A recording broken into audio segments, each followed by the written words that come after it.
God damn it, I false recorded and this has ruined my stride. We'll just, get your stride back.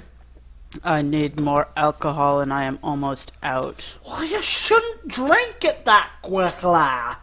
I'm trying to remain sufficiently drunk.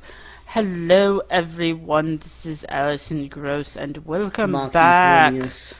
to the... He sits in the corner and won't even let himself be in the video. We don't care. Hi. Ow!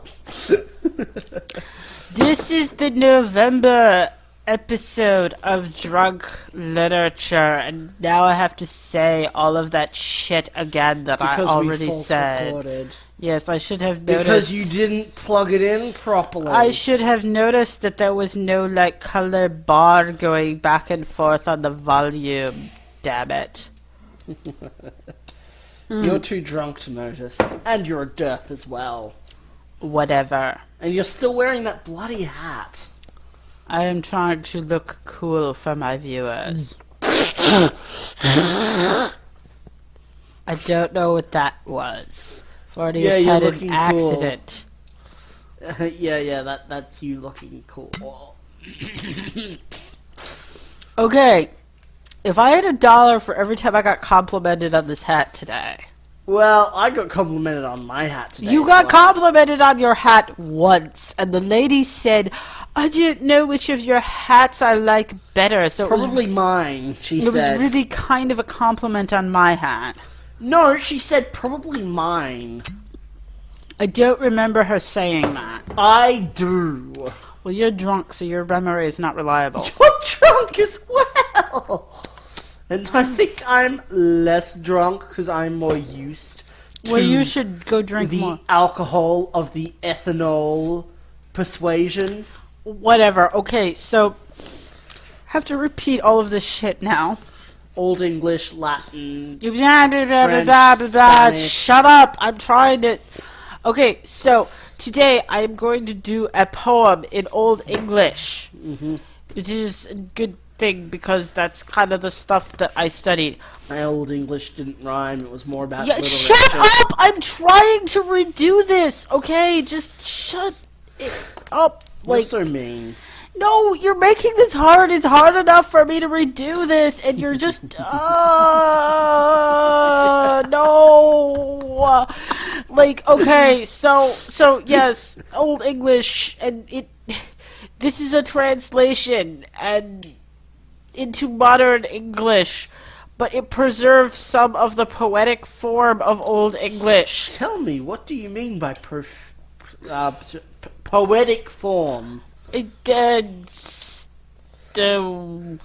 Oh God, what was I saying about that? I think you might be a bit too drunk. Or you're just distracting me too much. Okay, so Old English and Anglo Saxon are two interchangeable terms. It's the same fucking language. Okay, so yeah, and Did that light just dim?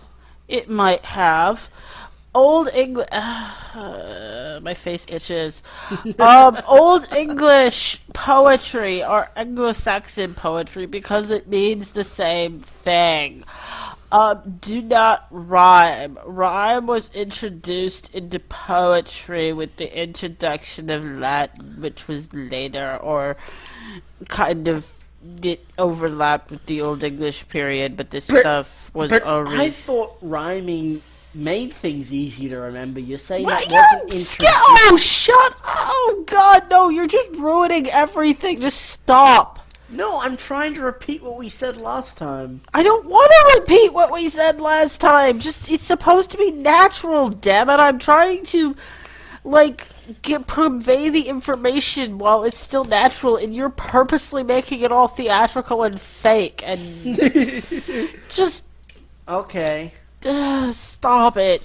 So, Anglo-Saxon poetry did not usually rhyme, especially the older stuff that came from the oral tradition. It was the two things that defined it were heavy meter and heavy alliteration. Heavy what and heavy alliteration? Meter, like rhythm. Oh, yeah. Like the type of beats in the line. And, Do they do that fake alliteration thing that, like, the Shakespeare thing does? Shakespeare, like, plays do? Don't know what you're talking about. You talk about it all the time. Like, people who do Shakespeare plays nowadays do the exaggerated alliteration. No, not alliteration, meter. What's alliteration again? Oh, I should define alliteration. That's right. Okay. So alliteration is... alliteration... No, wait, no, I'm thinking of iambic pentameter. That's something different. That's meter. Yes, meter, that's meter. No, you're meter. absolutely right. I'm confused. Alliteration is where you repeat the same sound at the beginning of words, as opposed to rhyme, where you repeat the same sound at the end of words. Or at the end of the sentence. Mm-hmm. Yes, and like alliteration is the same sound at the start of every word in the sentence, or something like that. It doesn't have to be every single word, but yes. Bees bus. The bees went on the bus in the backyard, or something. What the fuck? The bees went on the bus. The guy ate the bees in the bookshop. Oh god! While he was blocked in the bloor.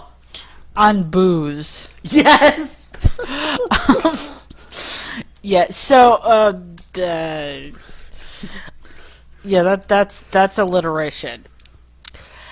So the one thing that was very common in Old English poetry, which this translation does not preserve, is that there would be each line would be in two parts, and there's a strong break in the middle of the line.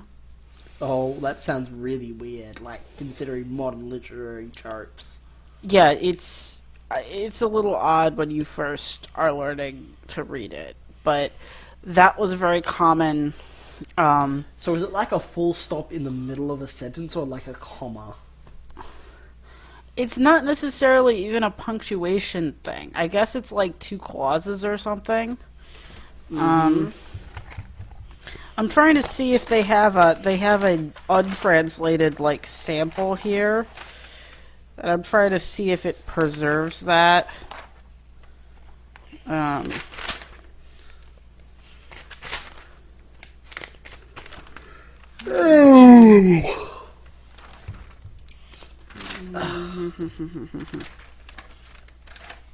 Okay, Beowulf. Ooh, Beowulf. Well, so Beowulf is the most famous preserved poem that we have. It's a poem? Oh, yeah. Beowulf is a poem. Actually, no, that makes sense given the time it was written. Like, everything was a poem then. Yeah, it was an epic poem.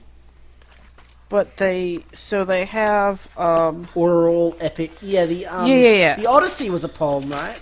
Yes. Yes, it was an epic poem. I'm trying to see if they have... I remember you heard that, like, thing in Skyrim that was supposed to be like an epic poem. Oh, God, yes! That pissed you off. Because it was just so bad. Well, it was that they were trying to imitate the form of epic poetry. Like the form of Anglo Saxon poetry, and they failed horribly. Why did they fail? I'm going to assume that all of our viewers are complete nerds that know the bit we're talking about in Skyrim. Okay, so to give an example of what I'm saying, these lines are from Beowulf, which is not the poem I'm going to read, but to give an example of how it works, this is in Old English. Skjold grendel theon, fearsteocht fleon under fensleothu, second winless week, wist the ginorar, that his aldres was ende gongen doggora digrim. I couldn't understand like where the break thing was. Possibly because I couldn't understand what you were saying. So here's the translation that they give. Should Grendel thence, life sick, flee under fen slopes, seek joyless dwelling, he knew the surer that his day's life was ended, reached day number. Okay, I see it now. Yeah. That It's almost like a fractured sentence. yes, and that's how you are supposed to read it to give it that rhythm. It Which sounds like Chinglish. Shinglish? Chinglish. What's that? That's when you directly translate something from, like, Japanese or Chinese directly into English without, like, swapping around the punctuation and doing stuff like that. So it's not quite the same thing as Spanglish. What's Spanglish? Spanglish is an amalgam of Spanish and English. It's very common, spoken among like Mexican immigrants in America. Yeah, no, and it's stuff. what happens if you directly translate, like, Chinese to English. Chinglish. It sounds really weird and, like, you know, because the punctuation's so different. So the thing that I was saying in the previous video that is that English has always been a messy language. So Old English, what I read you was in Old English, and the pronunciation was fairly good, except If I do say so myself. don't hold me to that because I'm drunk. Well, the punctuation that I did was really good. But I can't actually read Old English because it's really hard to learn. I did learn Latin when I was in grad school. Sorry, I'm just seeing if my voice makes the bar go. Sadly, I've forgotten almost all of it, but Old English I did was much poorer because Latin is an extremely regular language, which makes it really easy to learn. Mm-hmm. Then why is it, like, considered such a high-level course that only smart people do? I think because it has no practical value, because Latin is a dead language. That doesn't stop it making it from any, like, easier to learn. I guess because only people who are super smart and, like, elitist nerds would bother to learn Latin because it's useless. Kind of like... Yeah, it's kind of like physics and biology. Biology is so much harder than physics. Except biology is, like, required. Like, I had to take biology as a freshman in college, and... Really? Yes.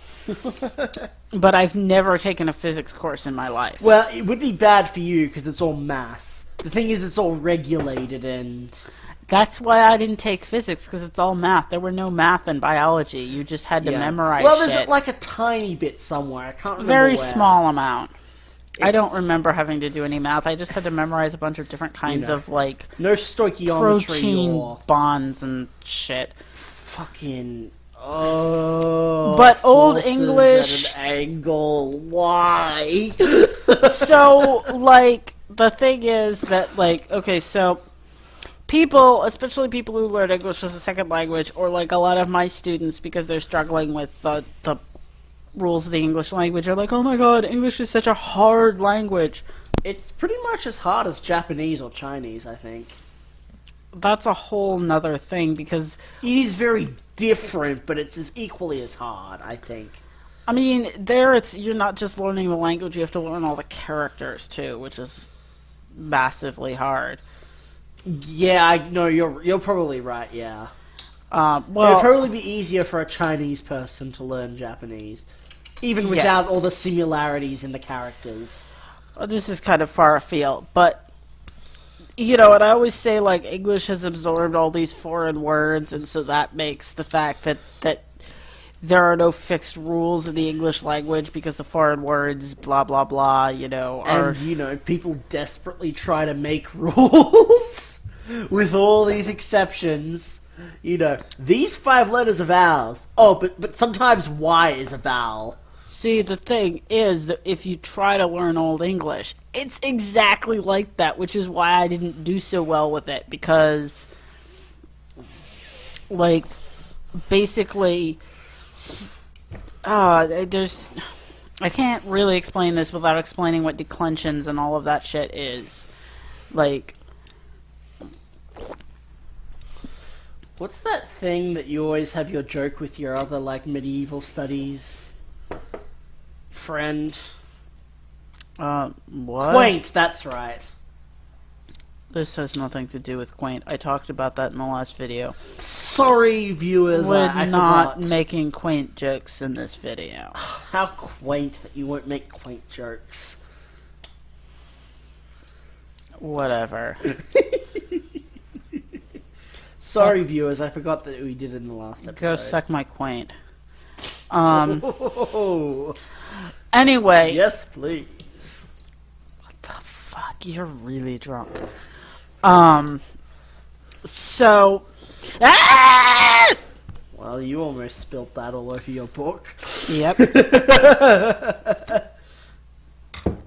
So. I need more rum. Get me more rum because I can't be in the Go! camera. You just face the other way. What does it matter? I'm gonna post a Vegemite video eventually. Yeah. Rum. I'm doing this video. Go get yourself fucking rum. But all the alcohol's over there. Yes, so go get it. Good. But you'd be in the video. Fine. I guess I'm no alcohol for me. Go fucking get yourself alcohol. No one's gonna pay attention to you. They're all looking at my hat. I'll get my hat so they'll look at that. But you didn't want them to look at you. Anyway, we're gonna Yeah, that's ignore why I'm gonna wear my Forneus hat. because he's being stupid now. And we're gonna actually talk about this poem. I'm making a video. Go get yourself your own fucking alcohol. This poem is called The Seafarer. And so there's three main categories of literature that we have left from the Anglo Saxon period. One of them is the epic, which the main and possibly only example that we have is Beowulf. Really? Oh, from Anglo Saxon, yeah. Mm-hmm. Sorry, I was just thinking that's the only epic poem ever. And we don't even have all of Beowulf. Like, it starts in mid-sentence. We know that there's stuff that came before that we just don't have anymore, which is really sad. Oh, is it all extrapolated in, like, modern retellings? No, it just starts there. Just starts with Beowulf fighting Grendel. Well, no. So the part that starts is where he arrives at Hrothgar's hall, and Hrothgar tells him about Grendel. Yes, yeah. So that's the main thing, the epic that we have. And another thing that is very common in Anglo-Saxon literature is riddles. There's a lot of, like, riddles in verse that, this is actually, they're longer and more involved than the riddles in The Hobbit, but as you may or may not know, J.R.R. Tolkien was actually a professor of Anglo-Saxon, and the idea of the riddle contest in The Hobbit, where they have these, like, verse riddles that they exchange, comes directly from Anglo-Saxon literature. Well, that's pretty cool. And we have a fair, It would have been awesome if that was like the final battle with Sauron. Oh well, I guess you can throw the ring in there since I lost. So we do have a fair amount of these riddles. And the third category, which is what we're going to be reading from today, is the Elegiac tradition. And what Elegiac means is, well, Is that like evangelist? no, it's like elegy. Elegy. I know that word! God damn it! Normally we think of an elegy as like a lament for a dead person. Yes, that's it! But the elegiac tradition uses the term in a more, like, broadlier sense. As a lamentation in general? Well, it's a lamentation for the passing away of things or the passage of time. Aww. It's not really necessarily a lament for a specific person. Yeah. It's and specifically in Anglo-Saxon literature, this is where the idea of the swallow flying through the house, which I know we talked about in a different video. We did? I don't remember this. The idea that life is like a swallow flying through a house. So the swallow flies I into remember the darkness, and then it comes to the house, and it flies into the house, and it flies through light and warmth, and then it reaches the end of the house, and it flies out into the darkness. No, I remember this because I made a Monty Python reference. Was it an African or European swallow? I don't know. I don't know if one of them is more likely to fly through houses than the other one. Well, do African people or European people? You are not fucking with my video with your racist commentary. This metaphor of the swallow flying through the house as a metaphor for life comes from the Anglo Saxon tradition and the Anglo Saxon worldview, and so that's the thought of with these elegiac poems that they write. And a lot of the poems, both the elegiac poems and Beowulf, were pre-Christian, but because they were recorded and written down by monks, they have Christian ideals grafted onto them to a greater or lesser degree. This one, I haven't read this in a long time, so I'm doing this totally blind today. This is the seaman. The Seafarer. Seaman. Don't talk about seamen, please. I didn't talk about seaman, I talked about seaman. Whatever, just be quiet. I'm reading a poem. Seaman and swallow. This tale is true and mine it tells, how the sea took me, swept me back, and forth in sorrow and fear and pain, showed me suffering in 100 ships, in 1,000 ports, and in me it tells of smashing surf where I sweated in the cold, of an anxious watch perched in the bow, and it dashed under cliffs my feet were cast, in icy bands bound with frost, with frozen chains and hardship groaned around my heart, hunger tore at my sea-weary soul, no man sheltered. On the quick fairness of earth can feel how wretched I was, drifting through water on an ice-cold sea whirled in sorrow. Alone in a world blown clear of love, hung with icicles, the hailstorms flew. The only sound was the roaring sea.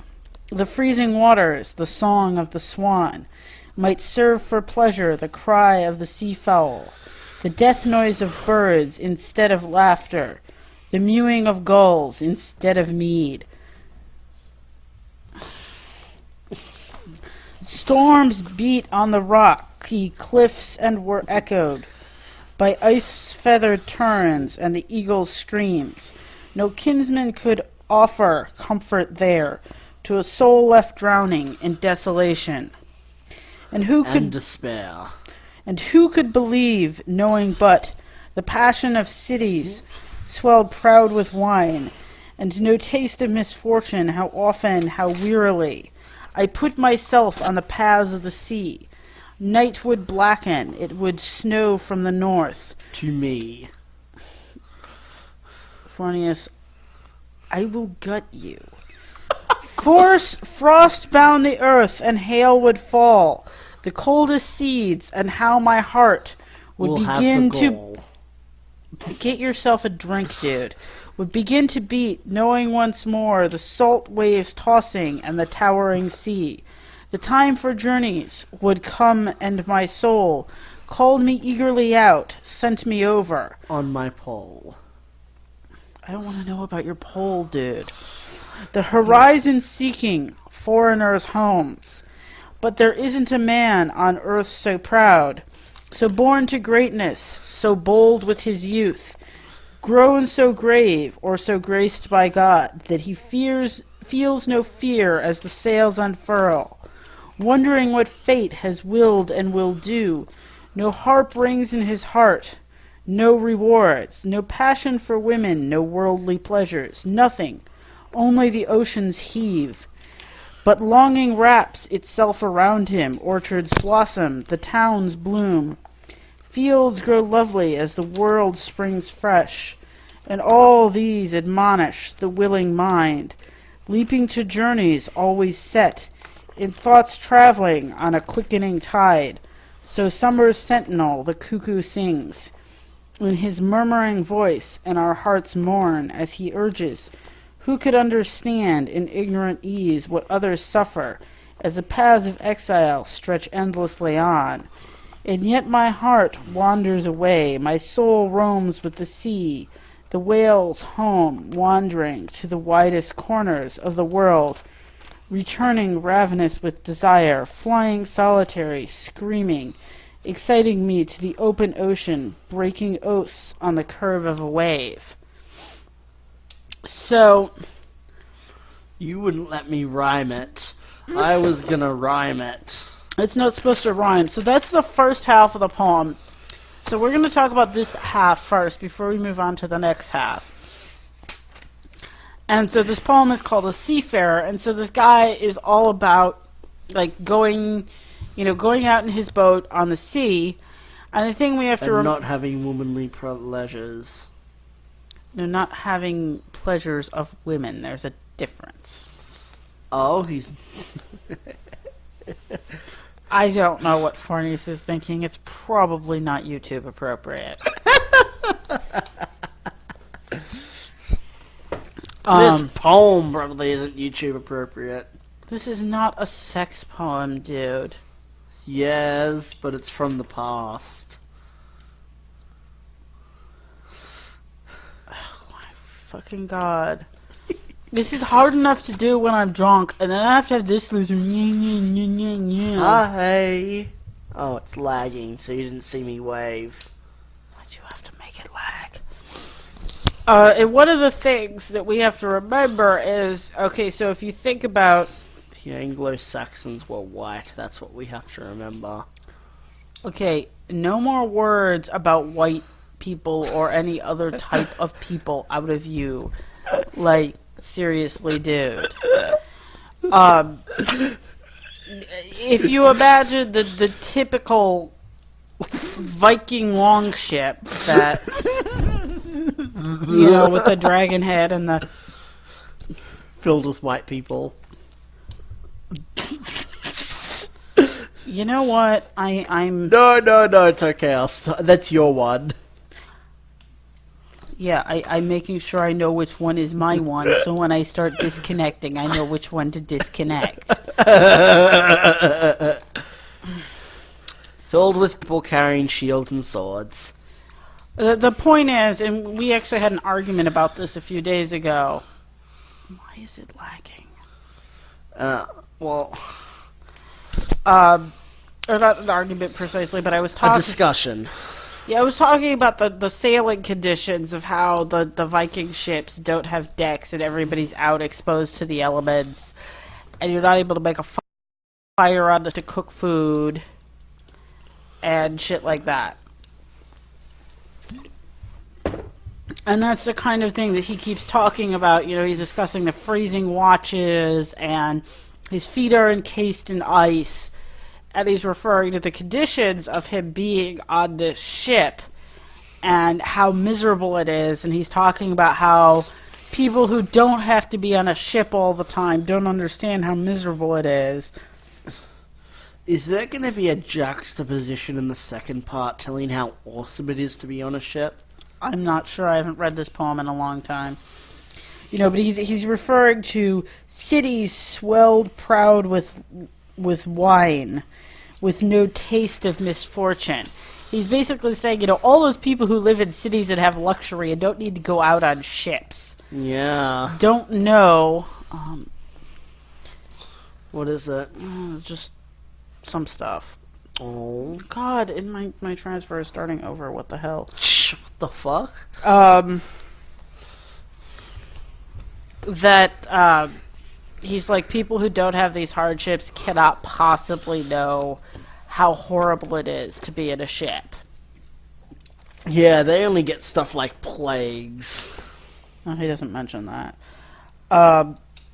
And in addition to the physical discomforts of being on the ship, there's also the actual danger of the ship being wrecked, because these ships, and this was something else that came up in our discussion that we were having, like,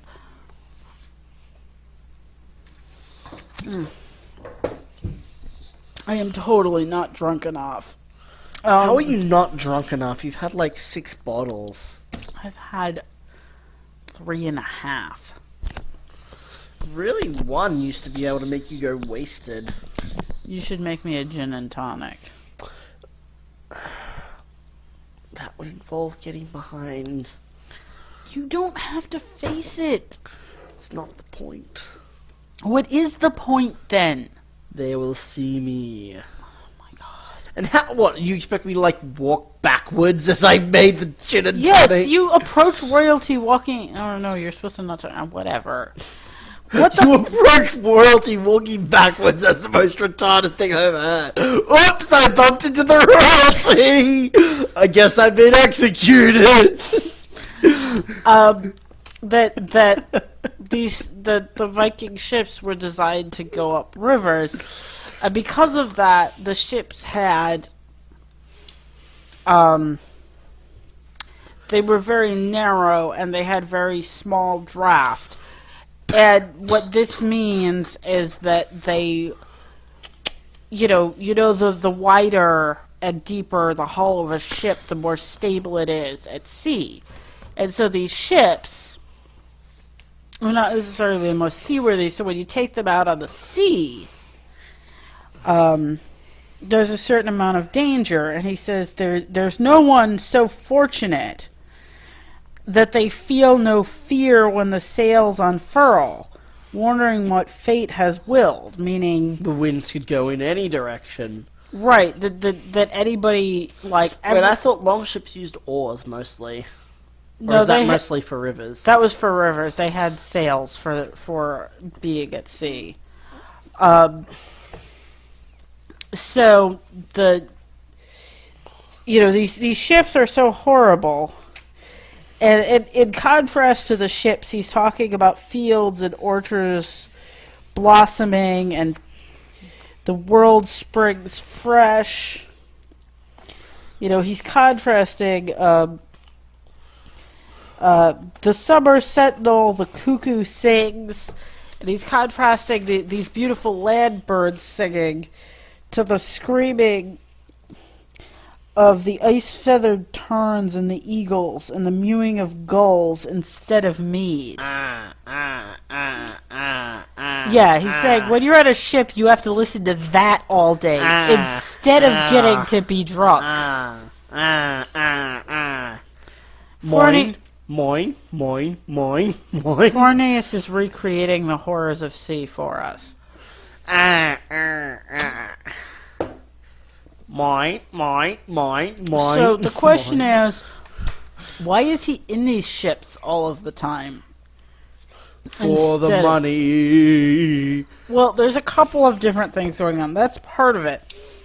So the Scandinavians, who were the Vikings, were closely sort of ethnically and culturally tied with the Anglo Saxons, who were early Germanic people, mostly probably living in the north of Germany. What? Nothing. So the part of the whole raiding culture and everything was because they had very short growing seasons. And when they're not farming, what are they supposed to do? And how are they supposed to get provisions for all the stuff they couldn't grow because they were farming? So they would go out raiding, and I think there's a hint of that where he's talking about how lucky the people in the towns were. Yeah, they have all this wine and...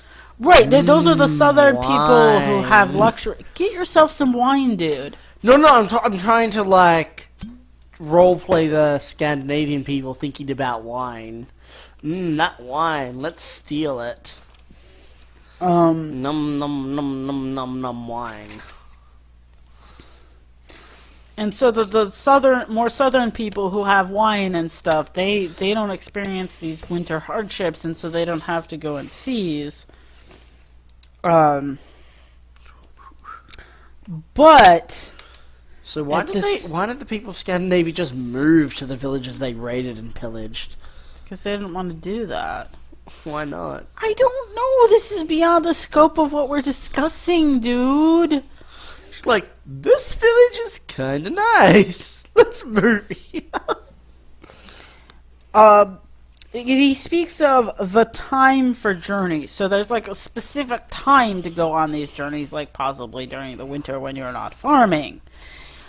But he says, the time for journeys would come and my soul called me eagerly out, sent me over the horizon seeking foreigners' homes.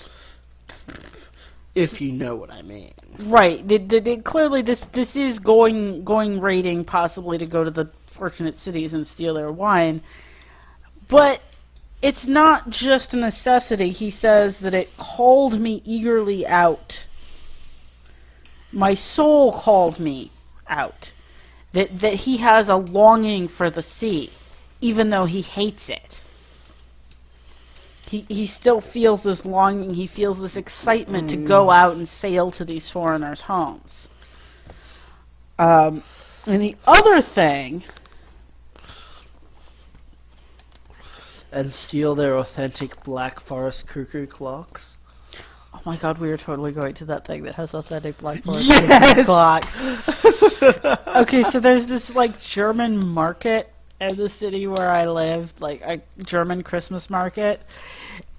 And we were looking at the vendors, and it turns out that there's one of the vendors that sells, and it specifically says authentic Black Forest cuckoo clocks. Oh Just like that thing from Gabriel Knight. You're watching our Gabriel Knight Let's Plays, aren't you? You're not just watching... Yeah, all of the no people who watch my drunk literature videos are also all of the no people who are watching the Gabriel Knight videos, so Yeah, yes. they only watch your Ultima videos. Hey, if you Ultima people, could you watch our other videos? We need the views. Well, but the other people don't watch this video, so Well, who therefore... knows? They might be interested. But the other thing is that he says, who could understand in ignorant ease what others suffer as the paths of exile stretch endlessly on? So that's another thing that was really common in the Viking and presumably as well in the Anglo Saxon culture, was the concept of exiling people if you killed somebody, because that happened all the fucking time, and the person that you killed went and had a law case, and Right. we'll get into that. So I'm totally doing y'all's burning for one of these things. The burning of King Olaf. I don't think King Olaf got burned. Yeah, God, I can't talk now. Too drunk, need more alcohol. So this guy is also implying that he was called out for, his soul called him out to want to go on these journeys, but then at some point... Well, fuck this. This is cold. Well, no, at some point he was exiled, I believe it's implying. And therefore he kind of has no choice, because when you were exiled, during the term of your exile, you kind of went out and sailed around. Actually, it was pretty common if you got exiled in one Scandinavian country, you go to another one, like especially go to their king and like offer your services in his raiding parties. What, like you go from like Norway to Sweden or something like that? Yeah, well, most of the sagas are actually written in Iceland, so most of them it's like people who go from Iceland to Norway, but anyway, theoretically, for like a Germanic individual, the same thing could happen if you get exiled. You then like go to, because we know that the German states were like ultra fragmented until like Bismarck! Yes, until Bismarck. So you Only just go over. A fool learns from his experiences. A wise man learns from history. Yes. Our resident German is getting drunkenly patriotic. This is not a good thing. Let's go kill some Jews. Sorry. Eat my quaint. With pleasure. But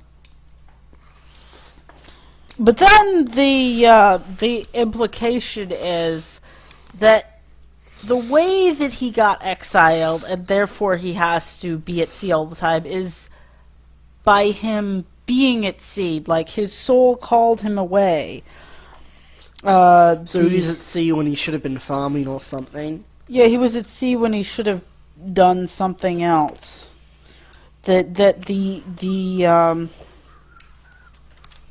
Wandering to the widest corners of the world.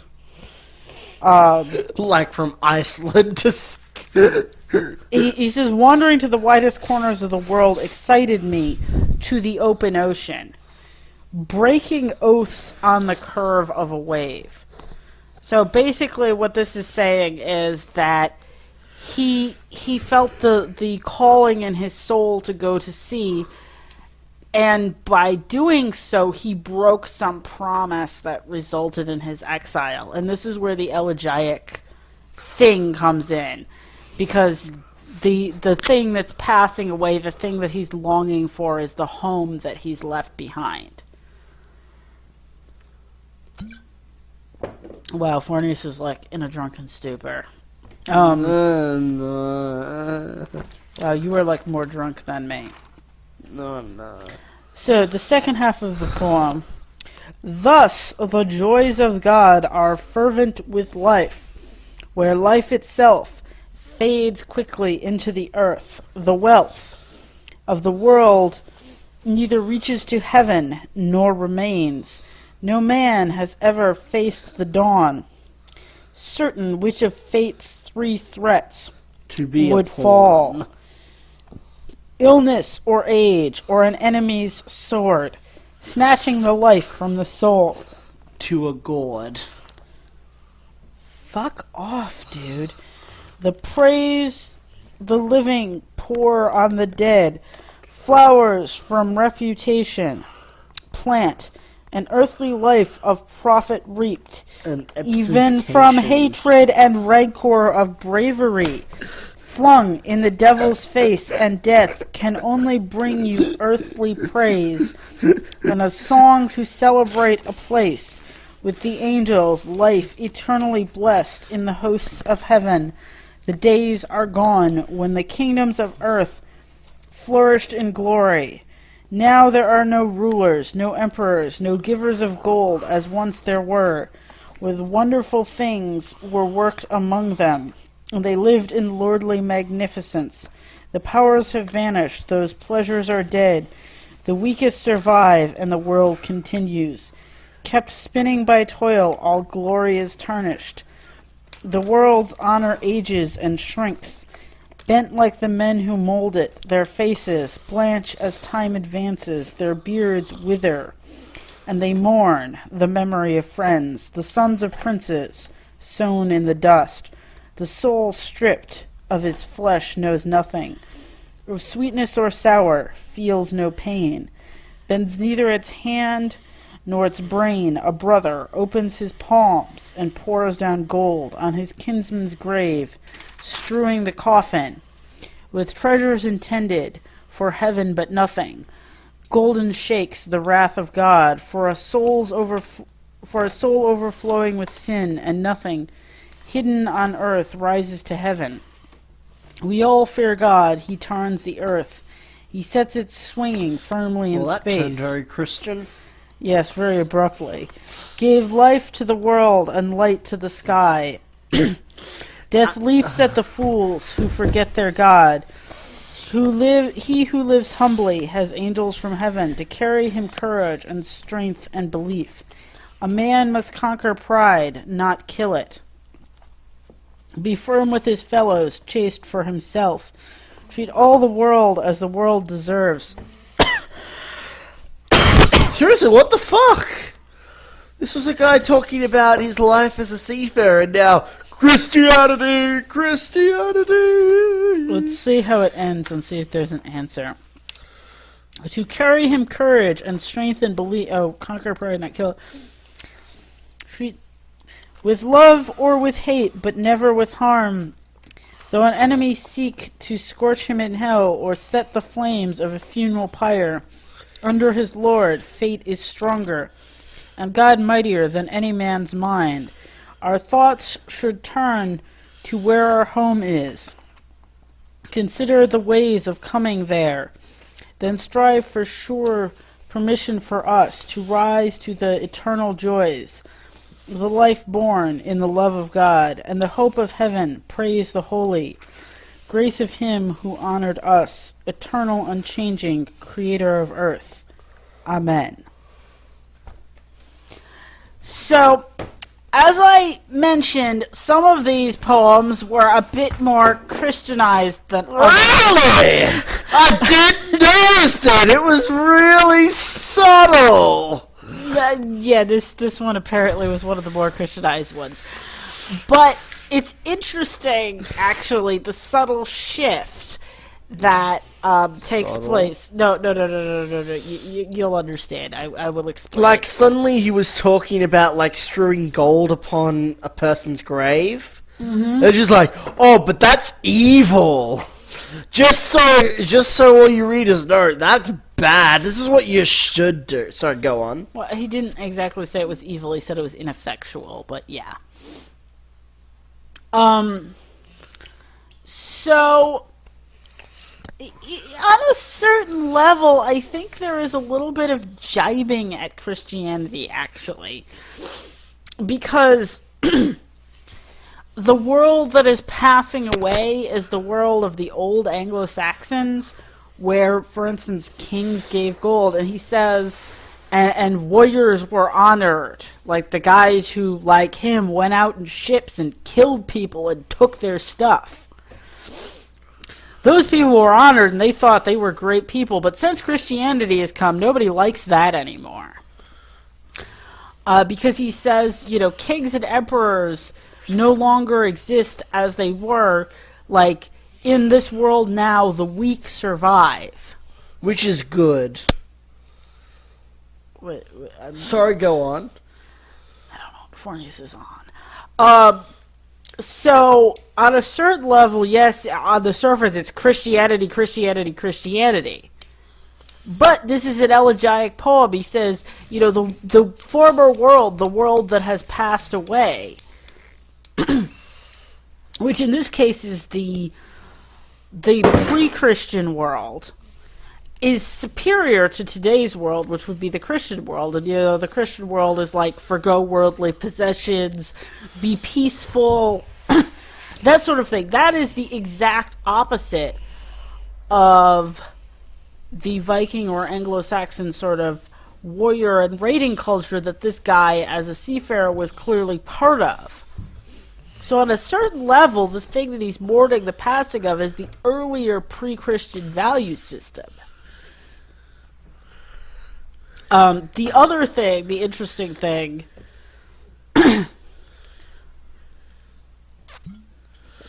when it goes Christianity, at the end he's talking about his home, because remember his home that he was exiled from was the thing that he was mourning for. Because it's gone. It's all Christianity. Well, but the other thing, and you can debate whether this is what he actually thinks or he just puts it in as like a thing to make the poem acceptable, is that in the end he speaks of heaven as our true home from which we are exiled because we're not being good Christians. So his earlier thing sort of becomes a metaphor for Christianity. And so the thing is, you have to ask yourself, and there is no answer to this. And don't let anybody tell you otherwise. Frequently in literature, there is no one right answer. And we can't always know what the author's intention was. Didn't you know Shakespeare's a genius who, foresaw the future? Shakespeare is clearly a communist. I had a college professor that her entire course was about how Shakespeare is a communist. Oh, God. Apparently I did not do very well in that class. Shakespeare invented communism. Um, Everyone who reads it is a sleeper agent for communism. apparently after Shakespeare brainwashes them. But there are two ways that you could read this poem.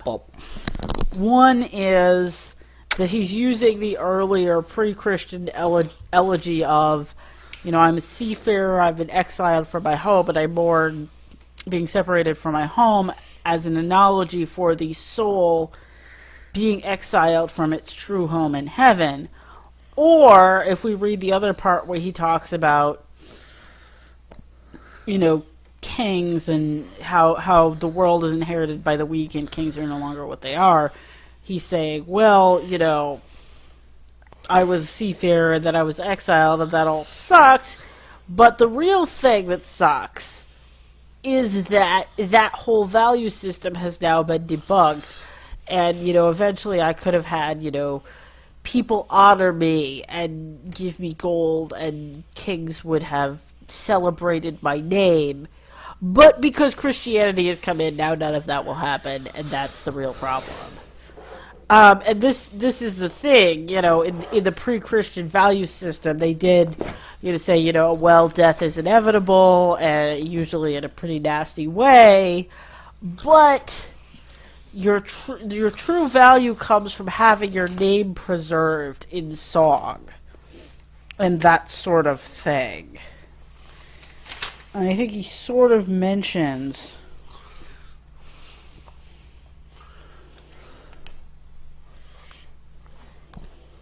Yeah, he says, the weak survive and the world continues, kept spinning by toil. All glory is tarnished. The world's honor ages and shrinks, bent like the men who mold it. So the thing is that in the past, even though you knew your life was going to be short and probably pretty unpleasant with stuff like your feet being in blocks of ice as you sit on your ship all night listening to the gulls cry instead of getting to drink mead.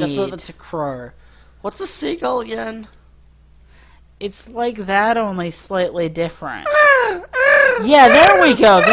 That's a seagull.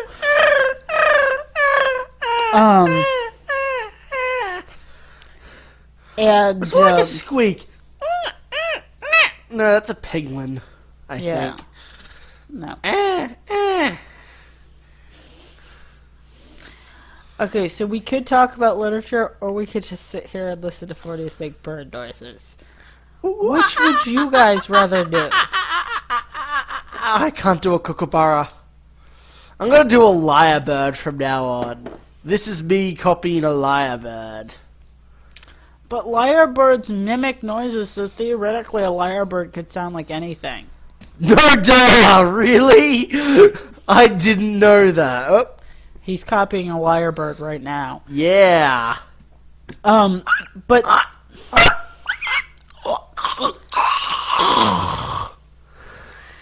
He's probably dead now. That was his death cry that you just heard. Now we can do this in peace. So, the thing is that the earlier thing, yeah, you were blah, blah, blah, we said all that, but your honor and your glory would live forever if you did great enough deeds while you were out in these ships. And what he's saying is that now, that because we're Christians and we all have to be humble, and I think he specifically mentions... Humility, yes, he does. Yeah, he does. That this whole honor and glory thing is kind of done now. And so therefore, all of his time that he spent Do not break my mouse, dude. Fine, I'll keep making bird noises then. All of his time that he spent suffering in ships is pointless now because there's no longer honor or glory to be had.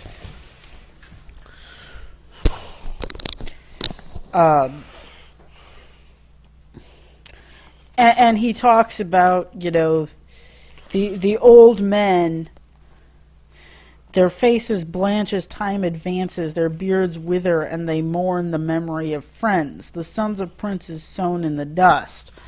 So this is the passing away of all things he talks about. And then he goes into the thing with the Christian thing. The soul stripped of its flesh knows nothing of sweetness or sour, feels no pain. And, I mean, that is true both in the Christian and the pre-Christian tradition. But the pre-Christian tradition would go on to say, but it still has its glory. And then he talks about the brother pouring gold on his kinsman's grave. And he's saying, oh, this is useless because this will not make God pardon a sinner. But the thing with that, if you're going to read this as he's subtly, like, undercutting Christianity, is that in the old tradition, this is actually kind of valuable. The idea of weregeld, which in Anglo Saxon actually means mangold. So if your relative was killed, you would literally go collect money from them, or collect money from the people who killed them. And so even if you weren't literally strewing gold on their grave, you kind of were, because you were collecting money because they were dead. And this relates back to the whole point of honor, because if you went and your relative was killed, and you went and you forced the people who killed them to pay you weregeld, you were, based on the amount of weregeld you got, you were increasing not only your own honor, but their honor. It's like, hey, they were such a great person, they deserve all of this money for, you must pay this much money because they were such a great person that they're worth this much. And in modern society, we may find this concept of putting a monetary value on our relatives kind of abhorrent. Yes, I was going to say weird, but that's a stronger statement. But this was a very central part of their culture because people got killed all the time. And so literally, even though you couldn't actually help them by, like, collecting all this money, you put worth to their name. Right, you're increasing their honor and glory by collecting the weregeld when they're dead. So it's kind of twisted, but I can see where it is. Where it's coming from. In theory. Right.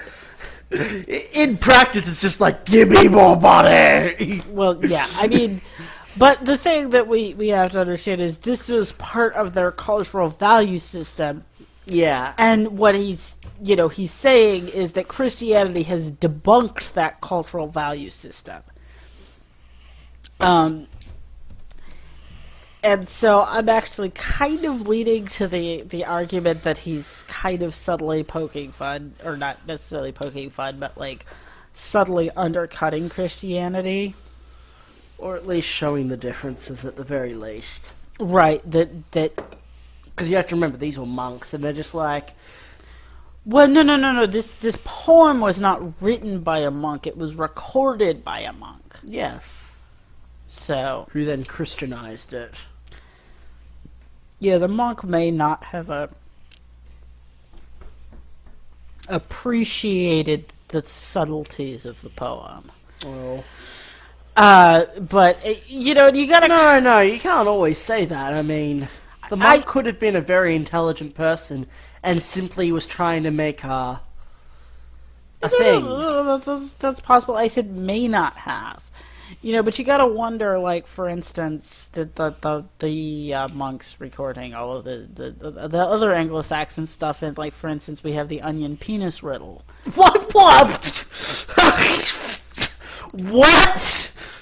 The onion penis riddle.